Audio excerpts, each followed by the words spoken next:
and Iranian foreign ministers discuss in Moscow the latest developments in Yemen crisis.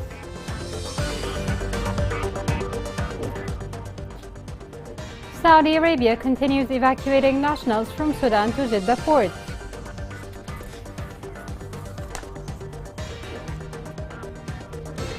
International Organization of Migration announces helping 3,200 African migrants return home from Yemen.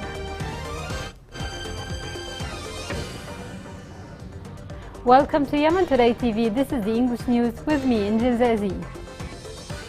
In the Omani capital of Muscat, Omani foreign minister held talks with his Iranian counterpart. The Iranian foreign minister arrived on Tuesday in the Sultanate on an official visit to hold regional consultations and bilateral talks, according to the Iranian Ministry of Foreign Affairs. This report has more details.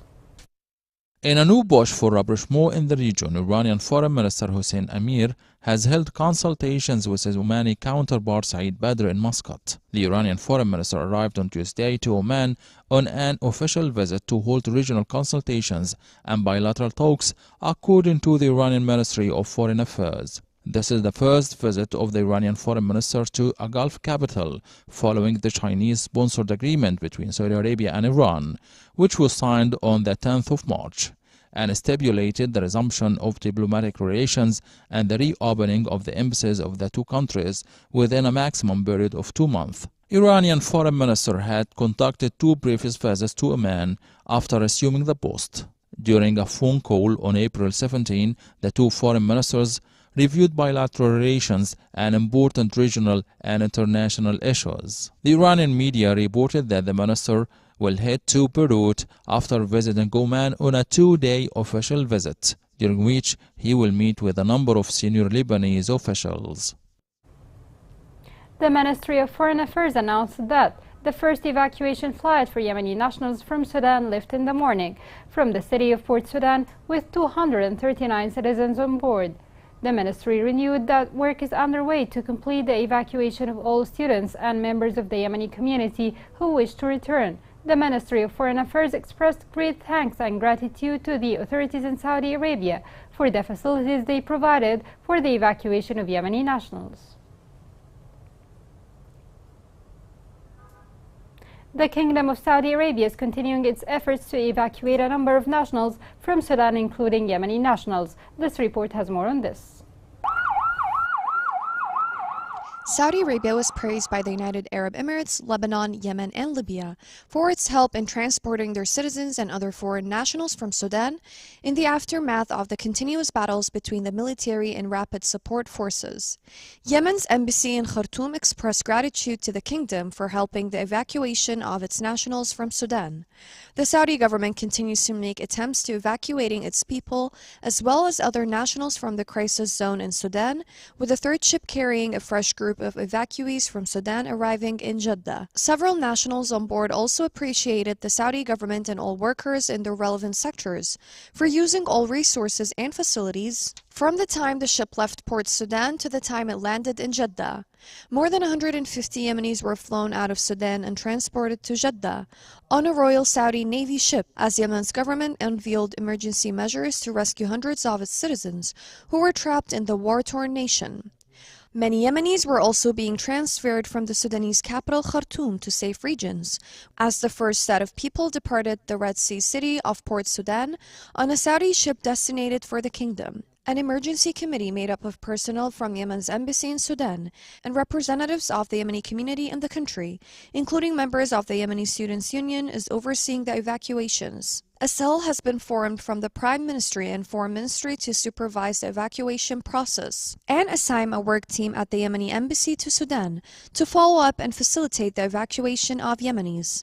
Directives were issued to grant passage permits to return to Yemen on an exceptional basis for those whose passports have expired.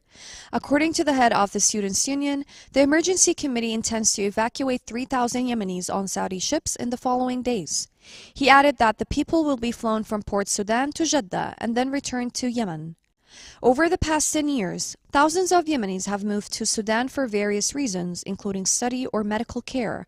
Some Yemeni families were having trouble departing conflict-torn neighborhoods of Khartoum, and soaring bus rates were complicating evacuation efforts. According to Yemen's foreign ministry, at least 400 Yemenis have left Khartoum safely, with 250 traveling to Madani city, southeast of the capital, before being transported to Port Sudan for evacuation. Yemenis living in Sudan were encouraged to let the emergency committee know where they were and to follow its orders.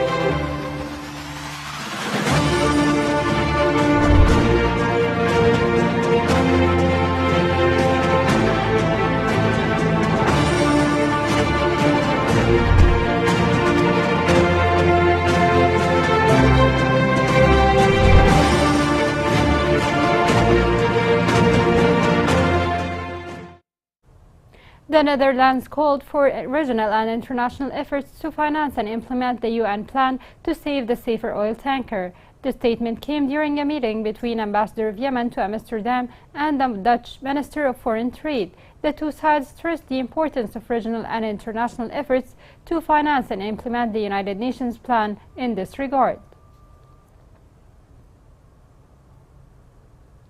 Massam project for clearing mines in Yemen announced the destruction of more than 1,000 Houthi mines on the western coast. Earlier, Massam announced that it has removed 602 Houthi mines, unexploded ordnance, and an explosive device during the past week. The International Organization for Migration reported that 3,200 African migrants returned to their homelands from Yemen since the start of this year. More is in the following report. The United Nations Migration Agency International Organization for Migration IOM reported that so far this year it has assisted more than 3,200 African migrants who were trapped in Yemen in returning safely to their home countries. The IOM's voluntary humanitarian return program has allowed the migrants to return home this year, including 254 unaccompanied minors. The migrants flew out of the airports in the cities of Yemen, Sana'a, Aden, and Sayoun. The IOM has requested increased funding to assist 43,000 migrants who are in urgent need of assistance in returning to their home countries.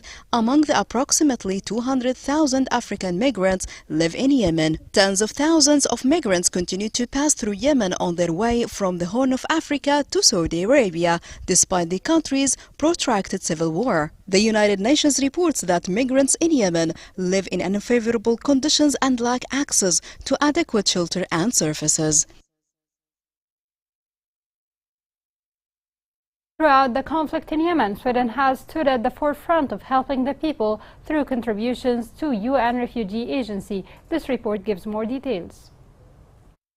Contributions from Sweden has enabled United Nations Refugee Agency to continue providing life-saving support and protection to people displaced in Yemen. The conflict in Yemen has now been ongoing for more than 9 years, with the humanitarian emergency lasting for more than 8 years. The long-lasting nature of the conflict in Yemen has led to a collapse in nearly all sectors of life, from the economy to healthcare system and from food access to other societal services. As a result, more than 2/3 of the population in Yemen rely on humanitarian support to survive. People have lost their livelihoods and ability to support their families. Critical infrastructure such as water and sanitation have been destroyed.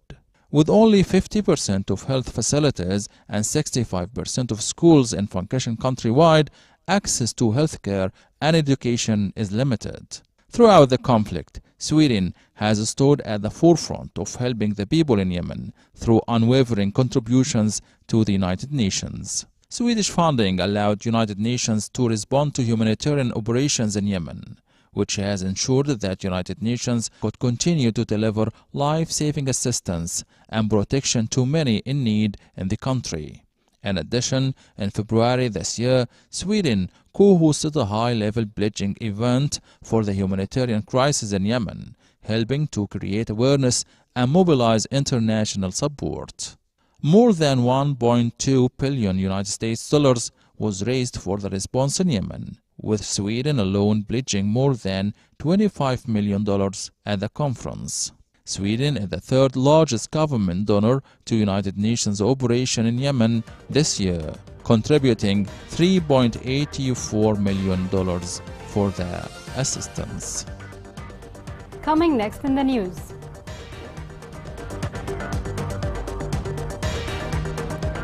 Companies in Sana'a call for protection from Houthi violations against them.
Welcome back.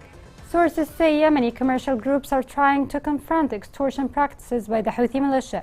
Sources have confirmed that the commercial groups recently aimed to challenge Houthis by publicly gathering and assisting the poor despite the Houthi threats. This report has more.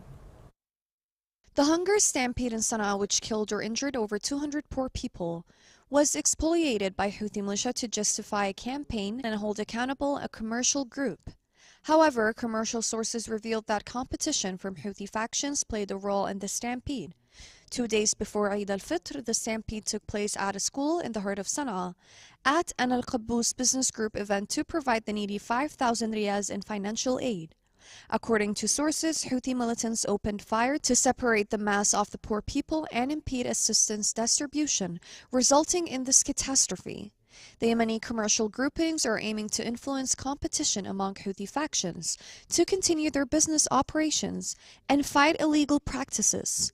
Confirmed sources revealed that Al-Qaboos, in contrast to the majority of homes and commercial groups that provide financial aid concealed from the militias, a commercial group recently attempted to fight Houthi factions by publicly assembling and helping the impoverished. Several Houthi group commanders are reportedly providing protection for Al-Qaboos against efforts by other factions to nationalize and take its activities and assets. When confronted with Houthi extortion efforts, most significant and long-standing enterprises and trade organizations have used this technique, according to sources.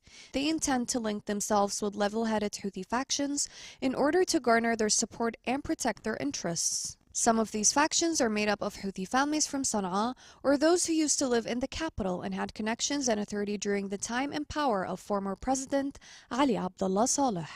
Sources claim that these families disagree with the Sada-based Houthi families, who want to control all business and economic affairs. The United Nations High Commissioner for Refugees said that the high rainy season has begun in Yemen, which has led to floods that have so far affected 8,000 displaced families. The report added that the floods caused new displacements, in addition to damaging the personal property of the affected families, as well as public infrastructure, in addition to causing losses in crops and livestock.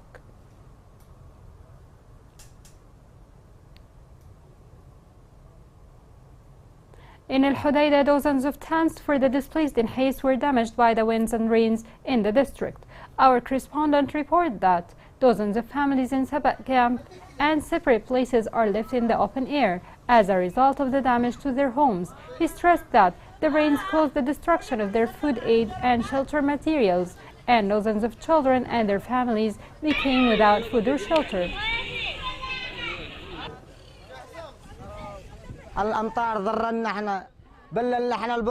The rain affected us greatly. It has spoiled our wheat, sugar and clothes. It destroyed our tents. Our belongings are on the ground. The kids have nothing to eat for supper. They said they have made maintenance, but we do not see any kind of maintenance. They have to come and see the conditions we are living in. The displaced people are facing great challenges. These challenges cast their shadows on the displaced during the celebrations of the Fitr feast. This report has more. Many of the displaced live in the atmosphere of Eid in misery. In light of the lack of parks, children deprivation from parks, and the high transportation costs. Many of the displaced are not able to access the gardens due to the difficult living conditions experienced by the citizens as a result of the war. We find children in the villages playing folk games with each other in order to rejoice Eid, despite the scarcity of financial capabilities. People in the Shamatain and the Turba lack public parks, and the population density here is large, plus the large number of displaced people. There is only one empty public park in Turba and another one which is too far in Asabih. If someone wanted to go there, he would need 50,000 riyal for transportation. The alternative solution is to go to the simplest restaurants located here. We wish there was a public park here. People live a simple life, waiting for Eid as if it were a spring of light to replenish themselves of fatigue and what may disturb people and family relations before the coming of Eid. The people of the same village meet, and everyone eats sweets and cakes in popular cafes and restaurants. Also listens to Yemeni songs in the festivals that take place at Eid. Women gathered to exchange congratulations on Eid. The glory of the occasion created a joyful atmosphere despite all the surrounding circumstances. We feel sorry for our children because there are no parks and gardens in Shamatain. There are distant parks in Turba. My child asks to go to the park, but the transportation is too expensive, so the children go to visit the neighbors and play with them instead.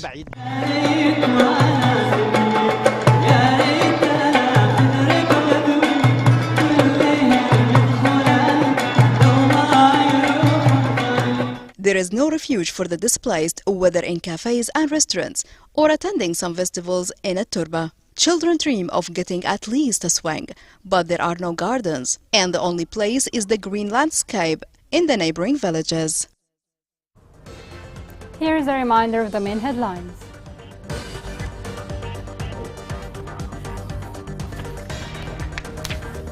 Omani and Iranian foreign ministers discuss in Muscat latest developments in Yemen crisis. Saudi Arabia continues evacuating nationals from Sudan to Jeddah port.